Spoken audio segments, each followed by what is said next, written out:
Dimensión con Dionisio Gutiérrez.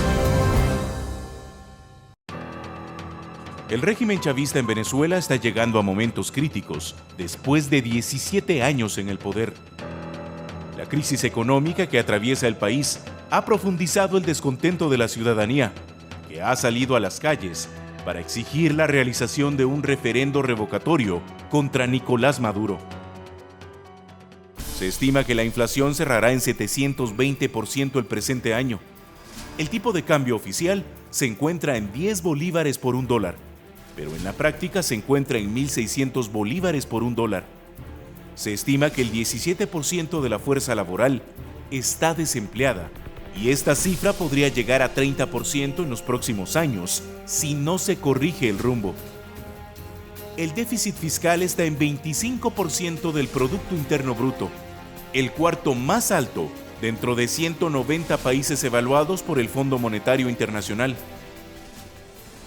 Hoy en Dimensión, discutiremos sobre la situación crítica que atraviesa la sociedad venezolana y las posibles salidas a un régimen que ha destruido por completo al país en las últimas 2 décadas.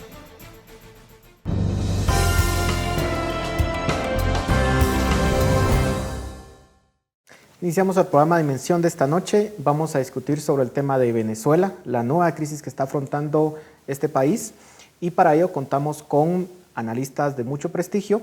En primer lugar, el licenciado Cristian Castillo, encargado del área sociopolítica del INUSAC. El doctor Jesús María Alvarado, catedrático universitario. Y el licenciado Gerardo Cabrera, representante de la Mesa de Unidad Democrática y coordinador en Guatemala de Primero Justicia. Muchísimas gracias por aceptar la invitación y discutir de este tema que es sumamente relevante. Digamos, Venezuela, podemos hablar que tiene una nueva crisis, pero en realidad es un país que ha estado en crisis durante los últimos 17 años y lo único que hemos visto es cómo poco a poco la situación del país se ha ido deteriorando y lamentablemente no se le encuentra una salida, o pareciera que no hay una salida democrática o al menos civilizada a la situación que está afrontando. En este momento, como bien lo decía el documental anterior, hay algunas cifras que son realmente alarmantes en el caso de Venezuela. La alta inflación que tiene, cómo se ha depreciado el tipo de cambio. Se estima que hay un 17% de desempleo según el FMI y que si no se hace nada va a continuar ese desempleo en los próximos 4 años hasta llegar incluso hasta 1/3 de la población. O sea, es una situación realmente complicada la que se está viviendo. Eso en la parte económica, pero en la parte política es realmente complicado, digamos, en el sentido de que hay un referéndum que tendría que haberse hecho por ley, por la Constitución, y pareciera que se están negando las autoridades locales y se están aferrando al poder. La pregunta que quiero lanzar al inicio es, ¿cuál es la situación de Venezuela? ¿Cómo se llega a esto y qué salidas se pueden encontrar? Licenciado, empezamos con usted. Bueno, yo dividiría, digamos, ese periodo en 2 partes. Un periodo bajo el gobierno de Chávez y lo que ha habido últimamente al mando de Maduro en el país, que ha sido un deterioro acelerado de pronto de un régimen que inicia siendo uno de los ejemplos en alguna medida para los gobiernos progresistas en América Latina, que era usar la renta petrolera o usar la renta de los recursos naturales para la inversión en la gente. Vemos que eso es un modelo que le sirve a Brasil, le sirve a Bolivia, le sirve a Venezuela, pero que luego con la llegada al poder del presidente Maduro, obviamente hay un deterioro que llega hasta los elementos actuales. Haciendo esa diferenciación entre ambos regímenes, digamos, uno bajo la autoridad del presidente Hugo Chávez y el otro bajo el mando de Maduro, lo que vemos es un deterioro institucional muy, muy fuerte y esa es tal vez la parte más complicada. Pero un deterioro que empieza incluso durante la época de Hugo Chávez, ¿o no? Porque, digamos, ellos cambiaron la Constitución, digamos, el poder que hoy ostenta, por ejemplo, Nicolás Maduro no se puede entender sin todas las reformas que hizo antes Hugo Chávez. No obstante, Hugo Chávez me parece que hace una serie de reformas que buscaban en alguna medida estabilizar la institucionalidad bajo su visión. El fracaso, creo, es la transición precisamente al gobierno de Maduro, cuando por la Constitución debió de haber asumido Diosdado Cabello la presidencia, y hay un primer elemento de cambio institucional ahí para que no fuera el presidente de la Asamblea quien asumiera después del presidente Chávez, sino que se dieran las elecciones y llegara al poder el hoy presidente Maduro. Entonces, desde ahí me parece que empieza a deteriorarse una institucionalidad que, si bien es cierto, como lo plantea, de cambios a la Constitución previos, esos cambios no necesariamente fueron tan dañinos como lo que sucede posteriormente, digamos. Y además era la agenda de reforma de los estados progresistas en América Latina.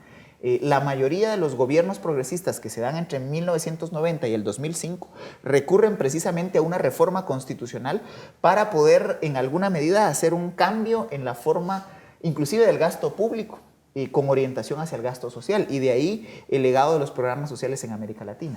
Doctor, ¿cuál es su visión al respecto? Sí, muchas gracias por la invitación. Yo creo que allí la pregunta es importante porque, tomando en cuenta de que sí es verdad de que con el gobierno de Maduro la situación se ha agudizado gravemente, la causa quizás se halla inmediata en la demolición institucional que ocurrió con la constituyente. Es decir, esto realmente para mí es la fecha que marca una demolición institucional, puesto que la constitución anterior no preveía una Asamblea Nacional Constituyente, y la convocatoria de la Asamblea Nacional Constituyente en violación de la Constitución del 61 en ese momento significaba a todas luces un golpe de Estado. Que esto, la Corte Suprema de la época, en el año 99, no lo quiso ver de esa manera y abrió las puertas, la caja de Pandora. Estamos hablando que eso es a los inicios del gobierno de Hugo Chávez. Así es. En el año 99 se abre esta caja de Pandora que permite una constituyente que no solamente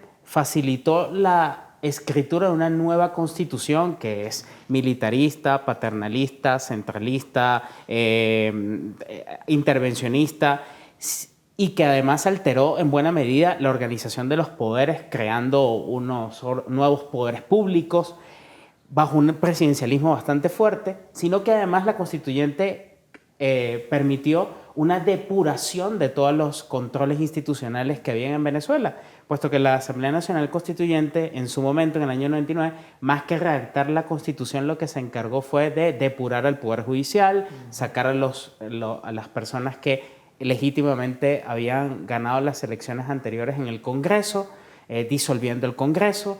En fin, sería tortuoso solamente hablar del primer año de la Asamblea Nacional Constituyente, pero creo que en ese momento empezó un proceso de desconocimiento abierto de la legalidad y de reescritura de la legalidad permanente, que los resultados son los que tenemos hoy en día, y que bien apuntaba de que ya no importa la norma jurídica, sino que importan los intereses de la revolución. Ahora, una de las preguntas es cómo sucede esto, digamos, porque esto sucede, digamos, bajo, en principio, elecciones en las cuales llega Hugo Chávez al poder y hace todo este tipo de transformaciones, pero ¿cuál es el contexto que permite que él llegue al poder?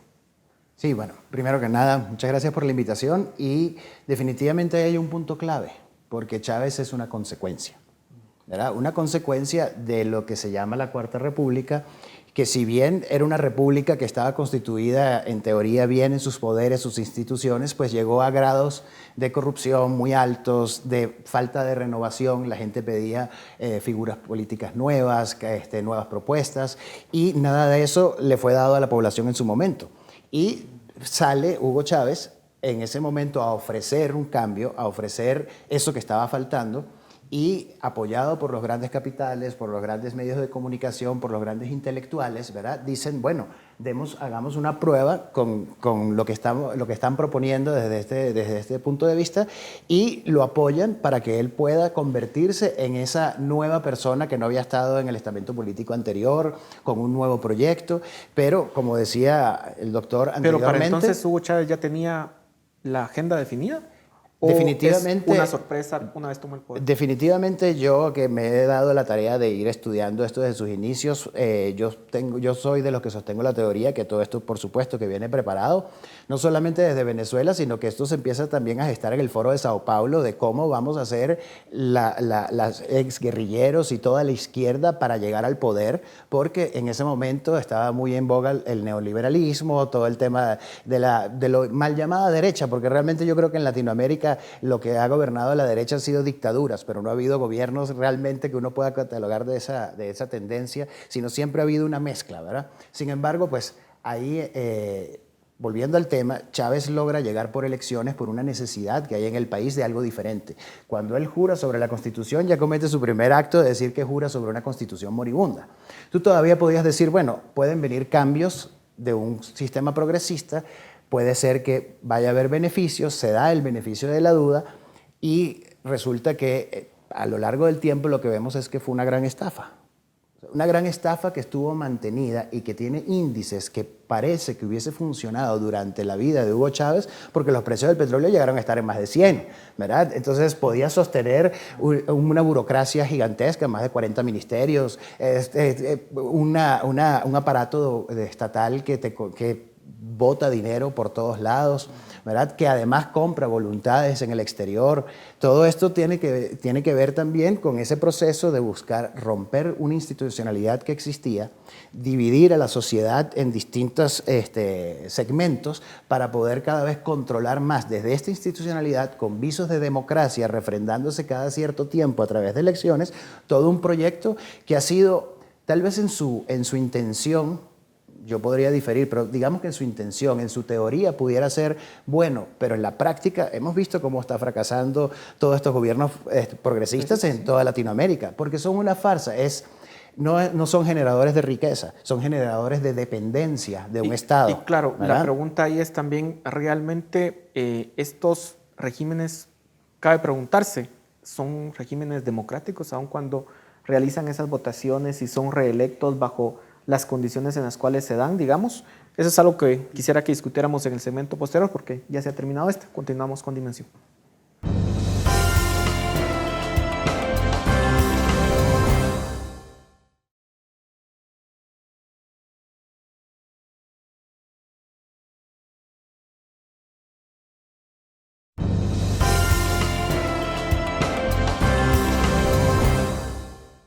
Continuamos en el programa Dimensión discutiendo sobre la crisis en Venezuela. Licenciado Castillo, ¿podemos catalogar realmente de democráticos a estos regímenes? Bueno, yo partiría... Empezando por Venezuela, digamos. Claro, yo partiría del planteamiento inicial que hace el licenciado de que efectivamente estos regímenes son consecuencia. Hay toda una década, la década perdida, que no solamente se da en Centroamérica, sino en América Latina, en donde los países que tenían la oportunidad de tener renta, digamos, de recursos naturales, petrolera en el caso de Venezuela, gas o cobre en otros países de América Latina, eso genera grandes bolsones de crecimiento económico que no llegan a redistribuirse. Y entonces hay grandes contingentes humanos en estos países que ven cómo ciertos segmentos sociales logran un desarrollo y un ascenso, pero ellos no tienen cambios en sus condiciones de vida. Y esto lleva precisamente a que haya un ascenso de planteamientos progresistas en los países. Y sí, llegan por la vía democrática. Los primeros alcances de poder llegar al poder se da por ganar elecciones. No obstante, el siguiente paso es precisamente los cambios institucionales. Y la mayoría de los países que tuvieron gobiernos progresistas entre 1990 y el 2005, todos, si no la mayoría, si no todos, hicieron reformas a la Constitución que permitían ir alterando la condición de la institucionalidad democrática. Al punto, por ejemplo, de lo que vemos recientemente en Colombia, en donde la paz sí, pero no la paz que había sido negociada por el gobierno, un gobierno que inclusive cambia el umbral electoral para poder garantizar un triunfo del sí. Cuando empezamos a ver esto, obviamente la democracia empieza a perder contenido. Y lo que vemos es la consecuencia de eso son elecciones cada vez más polarizantes. Es decir, diferencias que no alcanzan en algunos casos el 1%, como triunfa, por ejemplo, el presidente Maduro, con una diferencia cerradísima. Y entonces empezamos a ver que estos regímenes que sí se llegan al poder por la vía democrática, pero alteran las condiciones del juego democrático, empiezan a dividir las sociedades y empiezan a entrar en una secuencia, obviamente, de desgaste y de falta de gobernabilidad. Me parece que en este momento en el continente el caso más crítico es precisamente Venezuela, en donde la mitad, si no más, de la población está exigiendo que el régimen respete las condiciones democráticas, pero no las que fueron impuestas, sino unas condiciones reales en donde ellos puedan decidir sobre quién va a dirigir el régimen. Pero de fondo sí hay ejercicios democráticos. Yo creo que esa es una pregunta súper compleja y pertinente por dos razones. Creo que el experimento chavista revela las dos tensiones que ha habido en América Latina sobre qué es lo que nosotros consideramos democrático. Dos hechos yo creo que van a llamar la atención. Uno, para Chávez, la afirmación de Chávez de decir democracia para el socialismo ya significaba desde un primer momento cuál era su visión de democracia. Es decir, la confusión de dos conceptos que son bastante diferentes. Es decir, para Chávez, la verdadera democracia es el socialismo. No es la democracia que nosotros conocemos usualmente y que está prevista en la Carta Interamericana Democrática o en la propia Constitución de Venezuela. Sostenía constantemente que para llegar a esa ideal de democracia había que hacer la revolución. Y esto se nota en dos hechos muy concretos. En el 2001, cuando las Torres Gemelas están en este atentado horrible que sufrió los Estados Unidos, se está discutiendo en Quebec la primera discusión sobre la manifestación de Quebec de qué consideraba América Latina sobre democracia, que posteriormente se sanciona en el 2001 con la Carta Interamericana Democrática. Y Hugo Chávez el gobierno de Venezuela de ese entonces, salva su voto en la deliberación de la manifestación de Quebec, pero también en la Carta Interamericana.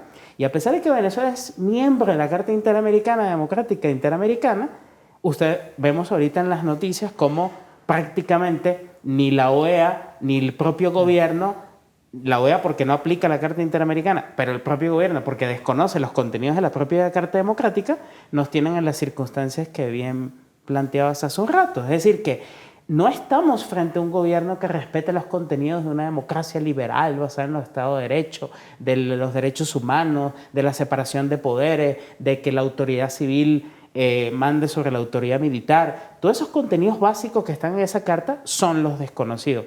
Y la prueba más contundente que creo yo que lo diagnostica es el informe del secretario Almagro, cuando diagnostica uno por uno cómo Venezuela históricamente ha violado esos principios elementales que cualquier país civilizado sostiene.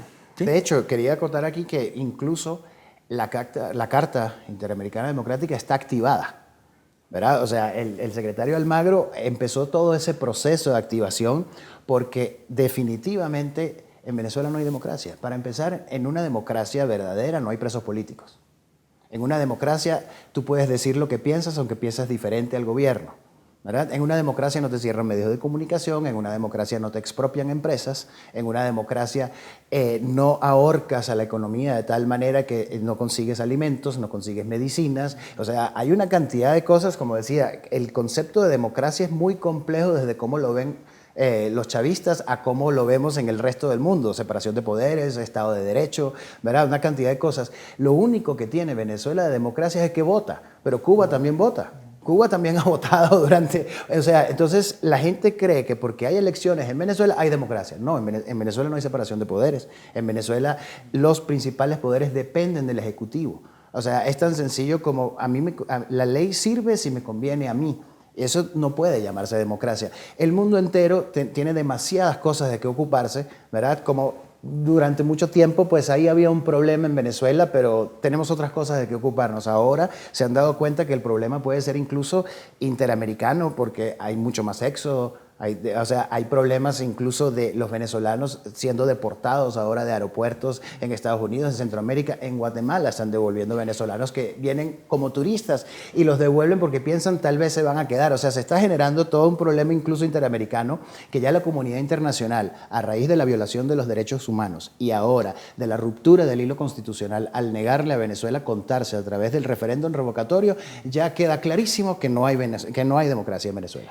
A mí de pronto me genera duda precisamente en esos dos momentos de la historia reciente en Venezuela, porque Chávez efectivamente gana alrededor de 12, 13 elecciones. O sea, ganó todo lo que llevó a un referéndum popular, digamos. Es decir, él gana sus reelecciones, gana las consultas para las reformas constitucionales. Y entonces me parece que de pronto el deterioro institucional de la democracia venezolana es aún mayor precisamente en la transición al gobierno del presidente Maduro. A partir de ahí es en donde se dan la mayor cantidad de perversiones que llevan a vaciar de contenido precisamente el concepto de democracia como ambos lo plantean. Sin embargo, me parece que antes, en el periodo anterior, sí hubo un respeto a la voluntad, que si bien es cierto, igualmente generaba cierto grado de polarización, los que habían sido beneficiados con la inversión social seguían respaldando esa visión socialista que empieza a deteriorar o más bien a evolucionar en ese sentido, inclusive antidemocrático, que, insisto, yo me parece que el cambio hacia el presidente Maduro es el que va a representar el descalabro de la institucionalidad democrática en Venezuela. Pero se puede hablar, digamos, de que este tipo de elecciones, digamos, pudieron haber sido ganadas limpiamente si lo que se tenía era una cantidad de recursos importante del petróleo que básicamente se repartía, porque, digamos, uno no ve después de 17 años que Venezuela realmente haya tenido cambios profundos en términos positivos. O sea, no es un país, no se creó un modelo sostenible en el tiempo, sino lo que se tiene es que después de esto, básicamente, pareciera que pasó un huracán y lo que estamos viendo son los destrozos. Si me permite un momentito, Cristian hacía una comparación de que antes de Chávez no se redistribuyó la renta petrolera. Con Chávez tampoco. Con Chávez se la robaron todas. El pueblo, no es cierto, en algún momento pues sobraba tanto dinero que al pueblo le llegó algo. Pero veamos dónde están los grandes capitales, en Andorra. ¿Okay? O sea, veamos, nosotros estamos a punto de ser declarados un narcoestado. La DEA tiene N cantidad ¿cómo se llama?, de documentos que prueban que las Fuerzas Armadas hay un cartel de los soles. Entonces, es un Estado que se ha convertido en un Estado delincuente y fue política de Estado de Chávez. Chávez permitía la corrupción para poderse mantener ahí. Es una cuestión de, yo permito, nosotros tenemos más de 1.200 militares al mando de instituciones, ¿verdad? Y dentro de esas instituciones hay una corrupción tan gigante que es una farsa, es una estafa que se haya redistribuido. Lo que pasa es que hubo una comunicación, ¿verdad? De, por ejemplo, decir, voy a hacer 1.000 casas acá, hago solo 60, ¿verdad? Pero quedan los registros que hice 1.000. Y no es cierto. Y el mundo entero que, no, le está dando vivienda al pueblo venezolano, está redistribuyendo la renta petrolera. Algo que nunca sucedió. Fue una completa estafa. Doctora, ¿no? Yo creo que al final también uno de los grandes problemas que hay en Venezuela es que quizás es el ejemplo típico de cómo un país con una institucionalidad, así sea maltrecha, pero que fue por mucho tiempo una referencia en la región, de repente sucumbe a llegar a los niveles que, como uno ve allí en las imágenes y estamos conversando, a un nivel que es incomprensible no solo para los propios venezolanos, sino también para el mundo entero. Es decir, en los años 80 la literatura colocaba a Venezuela como el país democrático por antonomasia en América Latina. ¿Cuáles son las causas? Y un poco la pregunta que hacía es que es súper pertinente. Bueno, son tantas que es difícil como ponderarlas, pero yo creo que la mayor tragedia de Venezuela es su tragedia política. Es decir, el subdesarrollo político que se llegó a nivel de la clase política de no entender ciertas variables nos ha llevado a una situación en la que es ilegible. Consecuencia, que vemos consecuencias económicas, sociales, de todo tipo, pero políticamente se llega a un nivel donde la institucionalidad no puede resolver la crisis. Por una razón, porque ya estamos hablando de bandos ideológicos que piensan completamente diferente y en donde piensan que la sobrevivencia de uno pasa por el exterminio de otro. Entonces, esta es la nueva variable que creo yo que internacionalmente ha puesto en vilo a la comunidad internacional, diciendo hay que buscar una especie de diálogo al margen incluso de la institucionalidad, reconociendo incluso que no hay democracia, que no hay Estado de Derecho, pero tratando de que las partes lleguen a una especie de entendimiento mutuo. Y ahí habría que notar de que, claro, como ustedes bien lo decían al inicio, Chávez no es que llegue en el vacío. Al final lo que se tenía antes de Chávez tampoco era que funcionara tan bien. O sea, era un sistema que ya había fracasado y que la gente por ese mismo disgusto que tenía permite esto. Y en América Latina lo que tenemos es una tendencia hacia el caudillismo, ya sea de izquierda o derecha. Y al final la pregunta es cómo salimos de ese círculo, porque claro, unas veces es derecha, otras es de izquierda, pero los problemas siguen vigentes en la región y lo que tenemos son simplemente ciclos que parecieran buenos, que terminan mal y se sigue repitiendo esa historia. Pero tal vez discutimos eso en el siguiente segmento. Continuamos con Dimensión.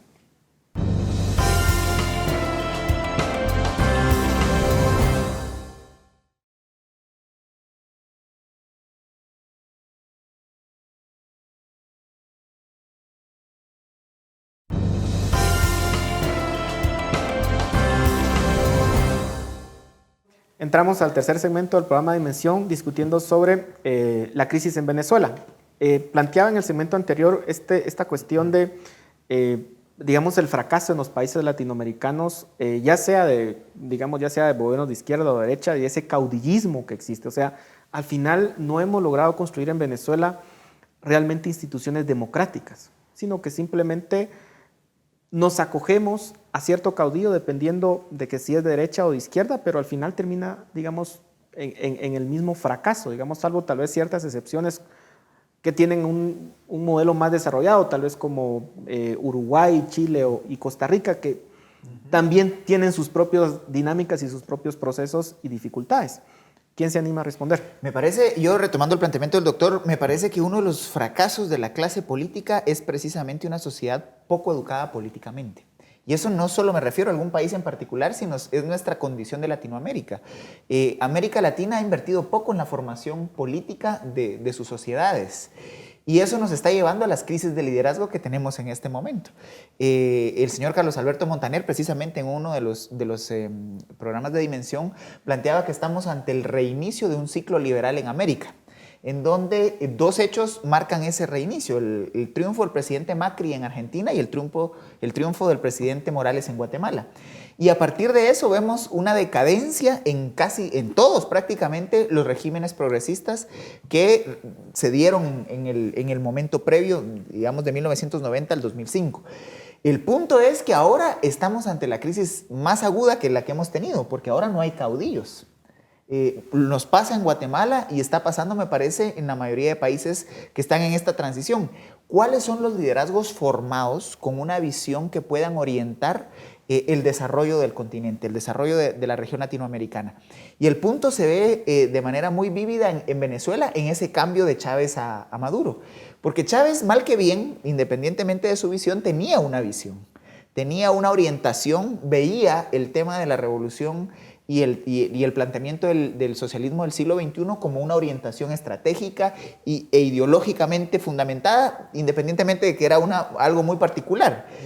Pero cuando se pasa a Maduro, Maduro no da muestras de por dónde llevar al país y empieza en ese desfiladero que llega hasta el punto extremo que está viviendo Venezuela en este momento. Pero es la condición de la mayoría de países. América Latina no ha invertido y no ha orientado sus esfuerzos a generar sociedades políticamente comprometidas y obviamente con visión. Pero claro, es distinto hablar de caudillismos a hablar de liderazgos, ¿verdad? Porque el caudillismo al final es la creencia de que este va a ser el salvador del pueblo y hemos tenido distintos en América Latina y todos han fracasado, digamos, al final, o son acusados, digamos, de graves, digamos, violaciones a los derechos humanos. Esa ha sido la historia, sea de izquierda o derecha, sí, o sea, en ambos lados.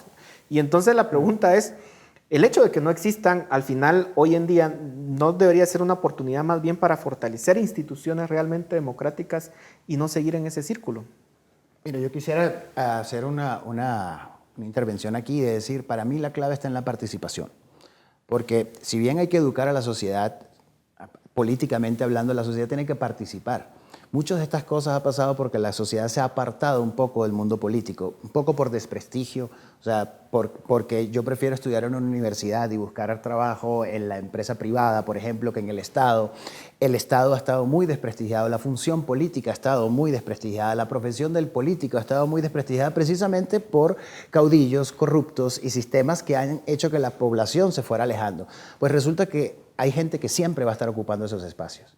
Y en la medida que los ciudadanos, que no sean individuos, que no sean pobladores, sino que sean ciudadanos, empiecen a participar. No solamente, participar no significa lanzarse en un partido político en cargo de elección pública, sino participar en las propuestas, participar en tanques de pensamiento, participar en las universidades, participar en asociaciones civiles, ¿verdad? Porque las sociedades que realmente funcionan, uno lo que puede ver es que la propia gente hace que funcione.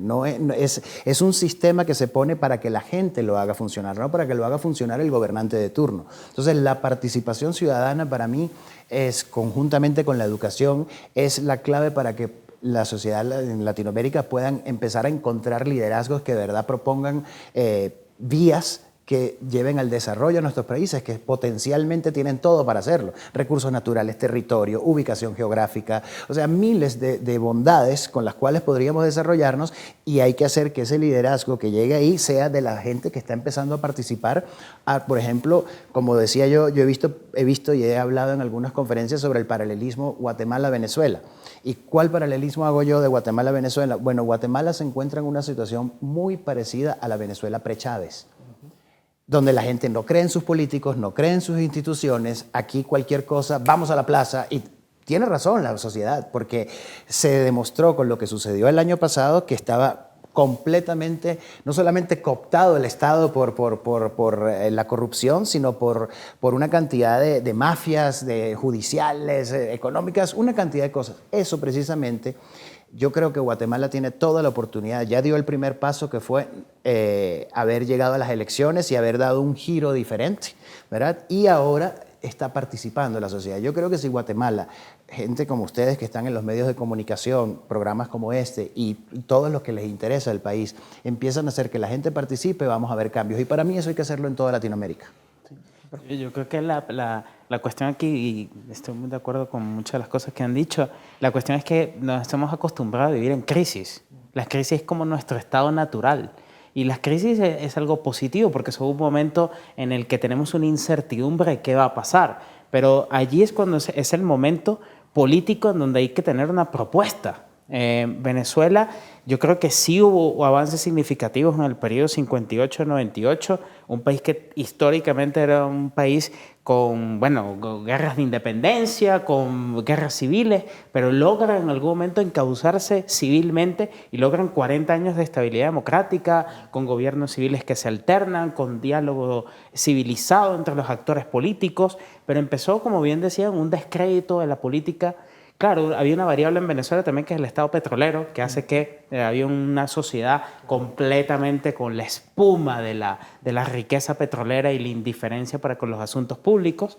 Pero creo que en esa crisis es donde se tiene que tener un proyecto ante partidos políticos fortalecidos, que los habían fuertes en Venezuela, imitados hasta en otros países. Se terminó cayendo el sistema muy fácil, y vino alguien con un proyecto, mal o bien, y encauzó al país en ese proyecto caudillísticamente, pero lo que ha significado una vuelta otra vez hacia el pasado, es decir, personalizar tanto el ejercicio de la función pública, personalizar tanto la crisis, la crisis, que termina ahora uno ahogándose en la crisis. Yo creo que las lecciones de América Latina son que se puede avanzar, pero que se puede retroceder estrepitosamente.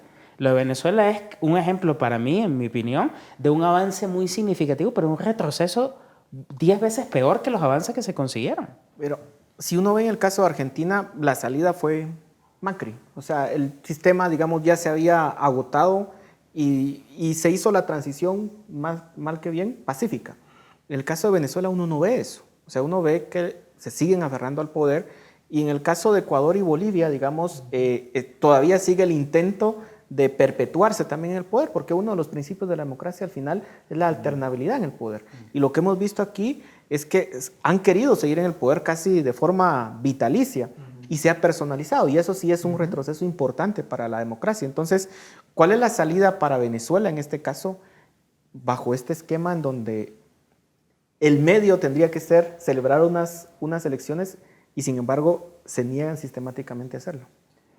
Yo creo que, por ejemplo, hace poco celebramos aquí en Guatemala la Revolución de Octubre. Es una fecha interesante en Guatemala, importante, que marca un pie en la historia contemporánea. En Venezuela también se habla de una revolución de octubre en el año 45, que se da casualmente. Y cuando nosotros hablamos de revolución, lo hablamos en un sentido como positivo, en el sentido de que ahí se marcó un momento en la historia que dio pie a otra cosa. En este caso, en Guatemala y en Venezuela, el constitucionalismo social, más allá del debate que podemos hacer sobre eso. Ahora, lo que sucede, y la pregunta es interesante, lo que sucede en Venezuela, que no pasa en Bolivia, que no pasa en Ecuador, que no pasa en Argentina, es que hay similitudes ideológicas, pero en mi criterio no hubo una revolución. Y en Venezuela hay una revolución marxista, posmoderna, lo que se le quiera llamar, pero es una revolución y yo creo que en eso sí fue muy vertical, claro, coherente y directo el presidente Chávez desde el primer momento. Creo que los venezolanos no lo quisieron escuchar y en el mundo tampoco se quiere entender eso, y eso es la variable. La variable es que la revolución no pasa por las urnas. Es decir, pasará por las urnas si la revolución tiene el electorado. Al Si final no tiene electorado, violencia. Fue un proceso de cubanización. ¿Sí? Yo, con mucho respeto al pueblo venezolano, que tuve el honor de vivir en Venezuela, precisamente en la Venezuela pre-Chávez, yo viví en el 98-99, y con el debido respeto a las sociedades, porque cada sociedad tiene sus propios retos y cada sociedad encuentra sus rutas hacia la solución de sus problemáticas. En este momento me parece que el rechazo social a la revolución es ya muy evidente. Independientemente de que un gobierno progresista ve en la revolución la posibilidad de lograr un cambio irreversible, porque esa es la aspiración de una revolución, lograr condiciones de cambio institucional y cambio social que sean irreversibles y que por el contrario sigan discurriendo hacia la visión que se tiene de la revolución. En este caso, el Estado ha dejado de cumplir su función primordial, que es garantizar el bienestar de su sociedad. Y su sociedad está llegando a niveles de depauperación producto de la visión de una revolución que pareciera no tener norte. En ese sentido, me parece que la salida la tiene el pueblo venezolano con este tipo de expresiones sociales que desafortunadamente han llegado a acciones de violencia, pero que deberán seguir, digamos, llevando al pueblo a demostrarle al régimen que ya no los representa. Una intervención sería, me parece, en este momento catastrófica, digamos, una intervención externa. Es una problemática que deberá ser resuelta por la vía política adentro de Venezuela y por los venezolanos. En ese sentido, me parece que han ganado mucho en participación y eso es lo que está llevando a este punto de quiebre y posiblemente un cambio en el régimen venezolano. La pregunta es hasta dónde tiene que llevarse para que se quiebre el régimen, pero ya se nos ha terminado el tiempo y lo discutiremos en el siguiente segmento. Continuamos con Dimensión.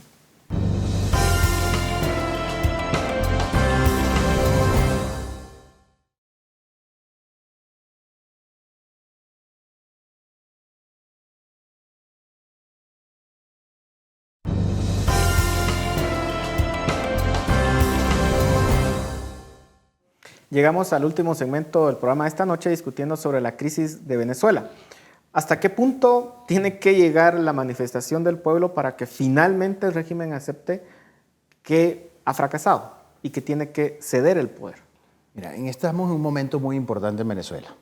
Ha habido puntos de inflexión, puntos de quiebre, este es uno de ellos. La salida, yo coincido, es del pueblo. Nosotros siempre hemos solicitado la presencia de la comunidad internacional como observadora, porque los problemas de los venezolanos hay que resolverlos por los venezolanos y eso lo hemos tenido siempre como una conciencia, jamás se ha querido una intervención o algo por el estilo. Ahora bien, cuando a ti te cierran todos los caminos, se pone mucho más complejo todo. Había un camino electoral contemplado en la Constitución que se activó a tiempo y que a través de una serie de trabas se fue dilatando y llegó el punto donde, al ver que era inminente tener que convocarlo, se suspende. Ahora, una vez suspendida la vía electoral y roto el hilo constitucional, se está haciendo un intento de escuchar a la mediación del Vaticano y de UNASUR y de la comunidad internacional que está acompañando, a ver si el régimen cede en que se convoquen elecciones. No hay otra. o hay unas elecciones para buscar una manera pacífica o Venezuela definitivamente va a tener que hacer lo que ha ido demostrando en estas últimas manifestaciones, salir a reclamar su derecho. Salir a reclamar su derecho con sus líderes, con la señora de la casa, con sus amigos, con el vecino, ¿verdad? Como una sociedad que está dispuesta a hacerlo, porque las últimas concentraciones se ha demostrado que hay una disposición para que el pueblo mismo acompañe al liderazgo que representado en la MUD a buscar una salida electoral. Una de las grandes importante, o lo más importante para nosotros que esté en la comunidad internacional es porque sabemos que la violencia viene de parte del Estado. Aquí no hay posibilidad de una guerra civil porque los civiles no tienen armas. Aquí las armas las tiene el Estado, no hay guerrillas, no hay... Entonces, cuando hay violencia, la violencia la genera el Estado. Lo que nosotros necesitamos es veeduría internacional para que en el momento que uno salga a reclamar sus derechos, no salgan los tanques a dispararte y todo este tema que es violento. Y ese es un punto importante, digamos, ¿cuál es la responsabilidad de la comunidad internacional en todo esto? Porque es claro que no hay democracia en Venezuela, o sea, pero sin embargo, digamos, pareciera que muchos países pues están cómodos o se niegan, digamos, a desconocer en este caso un gobierno que ha hecho este tipo de circunstancias. Doctor. Yo creo que ese es un tema fundamental, porque por lo menos yo lo que veo es la invocación permanente a la soberanía. Y eso es un tema que bueno, nos puede llevar muy lejos, pero cuando se invoca el tema de la soberanía es como decir, casi que como Goebbels en la Sociedad de las Naciones, como somos soberanos, nosotros sabemos qué hacer con nuestros judíos. Esa fue la famosa frase nefasta que dijo Goebbels ante la Sociedad de las Naciones y en la cual la comunidad internacional callaba. Yo creo que Venezuela ha suscrito pactos internacionales, tratados internacionales, convenios internacionales y forma parte de una comunidad de naciones que todos tenemos además una historia en común, nos ligan muchos lazos, tenemos diferencias de acentos, pero tenemos una historia y una sangre muy en común y creo que es un momento decisivo, como ha dicho el secretario Luis Almagro, que pareciera ser como la voz de conciencia de la región, sosteniendo la idea de que ¿por qué si tenemos unos documentos firmados, esos documentos firmados no son los que se discuten? ¿Por qué no tienen carácter normativo esos documentos? ¿Por qué no dialogamos y aplicamos las medidas que haya de tomar? No se está hablando de una invasión, como bien decía Cristian, no se está hablando de un embargo, no se está hablando de poner los marines en las costas de Venezuela, nada de eso se está hablando. Se está hablando de que el gobierno venezolano asuma los tratados internacionales que además están vertidos en la Constitución Nacional. Entonces yo creo que, como bien decía, yo creo que en los últimos 17 años yo he visto manifestaciones poderosísimas de la sociedad civil. Ahora, creo que este es uno de los problemas que hay en América Latina decisivo. Es decir, no vamos a construir naciones, no vamos a construir instituciones, mejor dicho, como bien mencionaban hace un rato, con culturas políticas infantiles, pero además sin ponernos sentar a dialogar civilizadamente, manteniendo nuestras convicciones ideológicas, pero dentro de los canales institucionales y reconociendo al otro como parte integral de una sociedad democrática. Si eso no pasa, y es lo que está pasando en Venezuela, verdaderamente lo que hay es dotes de violencia muy altas. Y esa sería la siguiente pregunta, licenciado. Digamos, ¿no cree que al final de cuentas los progresistas realmente democráticos de la región deberían levantar su voz en este sentido? Porque, digamos, con los atropellos a los derechos humanos que están ocurriendo ahí, ¿no debería de realmente decir, bueno, vamos a defender la democracia independientemente del signo ideológico que tenga? Sí, efectivamente, en América Latina transitamos por una pérdida de credibilidad de la institucionalidad democrática regional y estamos hablando concretamente de la OEA. OEA ha tenido un pésimo papel en las crisis democráticas recientes, precisamente que se dan durante este ciclo progresista en la región. Hay que recordar, por ejemplo, el nefasto papel que juega en Honduras con el tema de Zelaya o en Paraguay con el tema de Lugo. Y a partir de eso, digamos, una posición timorata respecto de otros temas que han sido muy críticos, como el caso de Venezuela. Eso ha llevado a una pérdida de solidaridad en la región, a pesar de que hay puntos de encuentro ideológicos que pudieran, digamos, visorarse como regímenes progresistas. A pesar de eso, ha habido una pérdida de solidaridad en la región. Y lo vemos precisamente de los vecinos, porque los niveles de deterioro de la calidad de vida es inadmisible, por ejemplo, no tener acceso a alimentos. y que los países que en alguna medida se beneficiaron, inclusive los beneficios del momento de auge del petróleo en Venezuela, ahora no estén reaccionando solidariamente con el pueblo venezolano. Esto me parece que sí efectivamente demuestra no solo una crisis de solidaridad, sino una falta también de pantalones, por decirlo de alguna manera, de los regímenes cercanos, de poder ayudar al régimen venezolano a darse cuenta que el nivel de rechazo que tiene en su sociedad ya prácticamente es insostenible para poder estar al frente del Estado venezolano. Ahora, ¿cómo se puede visualizar en los últimos 5 minutos que nos hacen falta, cómo se puede visualizar una era post-chavismo en Venezuela?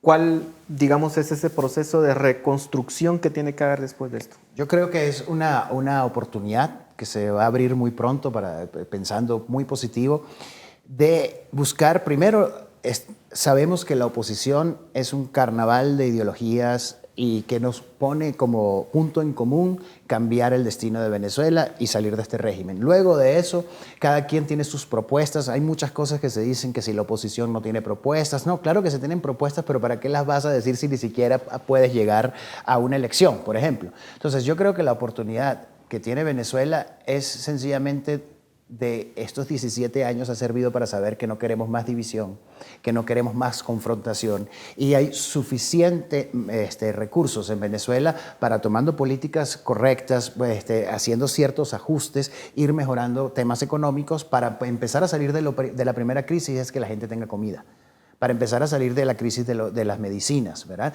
Y luego de eso ir subiendo, a ir arreglando toda la institucionalidad y todo esto, pero definitivamente lo que estamos buscando los miembros de la oposición es, una vez logremos apartar al régimen, empezar a ver cómo solucionamos el tema de la economía de los venezolanos para empezar.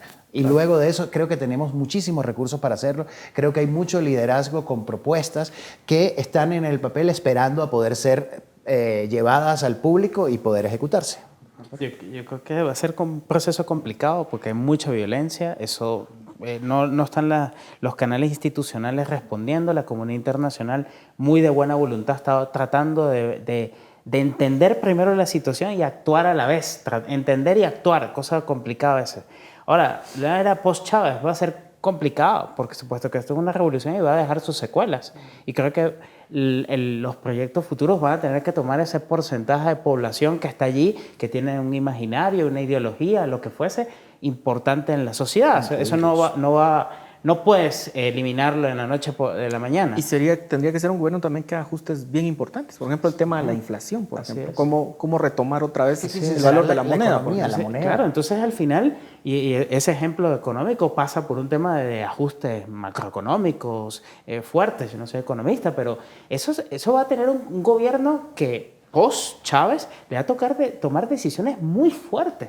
Y yo creo que son decisiones, además, de insertar a Venezuela, creo yo, en la lógica del mundo civilizado. O sea, porque la verdad es que, con mucho respeto a compañeros y compatriotas que están en el ámbito del chavismo, yo no discuto que tengan las mejores ideas y las mejores ideas según ellos, sus creencias. Pero es que la realidad demuestra que ha sido estrepitoso esas ideas en la realidad en 17 años. Entonces, estamos alejados de cualquier discusión de la civilización occidental y ahí debemos que nosotros dirigirnos. Licenciado, en el último minuto. Reitero con mucho respeto al pueblo venezolano, planteo que lo que viene después va a ser una reconstrucción primero axiológica. Digamos, hay que recuperar los valores del pueblo venezolano, porque en este momento lo que han sacrificado es el valor y el respeto inclusive a la vida. Y eso, como nosotros lo vivimos en Guatemala, con un conflicto armado de 37 años, la evidencia empírica nos demuestra que recomponer el tejido social es el primer paso. De lo contrario, se podrán crear nuevas instituciones, se podrá impulsar una nueva política macroeconómica o un nuevo modelo económico de desarrollo para el país, pero si no se pasa primero por una reconciliación a nivel de sociedad, le va a pasar lo mismo que nos pasa al pueblo guatemalteco. Se silenciaron los cañones. Tenemos 7, 8 gobiernos electos democráticamente, pero al día de hoy somos incapaces de ponernos de acuerdo para impulsar una agenda mínima de desarrollo que lleve al país a una posición en donde el 60% que hoy vive bajo líneas de pobreza, por lo menos tenga acceso a los alimentos. Y en el caso guatemalteco no es por violencia de Estado, es por un modelo económico que ha producido ese 60% de pobreza. Así que me parece que el gran reto, con todo respeto para el pueblo venezolano, será reencontrarse como venezolanos y reconstruir primero su confianza social. Bueno, al final lo que uno puede desear es de que primero se pueda dar una transición pacífica y que realmente el gobierno entienda el mensaje que está dando el pueblo venezolano. Y lo segundo es que efectivamente ese proceso de reconstrucción sea exitoso y sea de lo mejor posible para que pueda continuar Venezuela con un proceso de desarrollo que en su momento lo tuvo, lo perdió y pues lo tiene que encontrar nuevamente. El mejor de los deseos y éxitos para el pueblo venezolano. Gracias a ustedes por habernos acompañado en esta noche y a ustedes muchas gracias por su atención.